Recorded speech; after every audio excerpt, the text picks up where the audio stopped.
nanomboka androany teny Ambodiady kosa ny fifanitsanana eo amin'ny lalao ara-panatanjahantena tanterahan'ny sampana lehilahy kristianina eo anivon'ny synodam-paritany Antananarivo andrefana hita ho mavitrika avokoa moa ireo ekipa rehetra toy izany ihany koa mpilalao ao anatin'ity lalao ara-panatanjahantena ity ho arahantsika ary ny sary.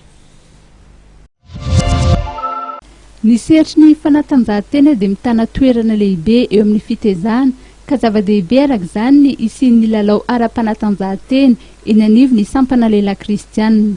Nanomboka androany teny amin'ny kianjana Ambodiady ny fifanitsanana amin'ny lalao baolina kitra tanterahana eo anivon'ny SPA 10 faritra Antsinanana. Nanomboka androany moa zany ny lalao ny sampana lehilahy kristianina taty amin'ny faritra Antsinanana. Izany dia nitomboka tamin'ny fampivavahana ao anatin'izao lalao izao moa zany dia fanomanana ny fiona be izay natao tany izay atao any Amazanga amin'ilay volana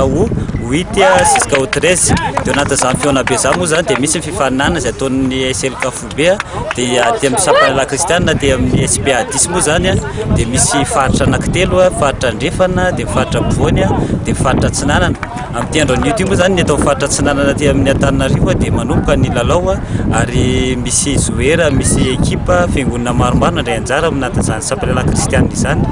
dia misy mizara roa moa zany ny groupe amin'izany lalao izany dia ny anankiray groupe mizara roa zany ny lalao dia ny anankiray aty amin'ny faritra Antsinanana ahitana fitandremana 400 nandray anjara tamin'izany lalao izany dia mizara roa ny ekipa ao anatin'izany lalao izany dia mamoaka finaliste anankiray zany zay amin'izao eo amin'ny faritra Andrefana sy ny faritra Ampovoany ary eo mitambatra dia manome joueur anankiray ekipa iray hivoaka amin'ny faritra amin'ny synodam-paritany SPA 10 eo amin'ny Masanga. Mandritry ny 2 volana dia eto amin'ny kianjana Ambodiady ity ihany no anatanterahany ny sampana lehilahy kristianina ny lalao baolina kitra.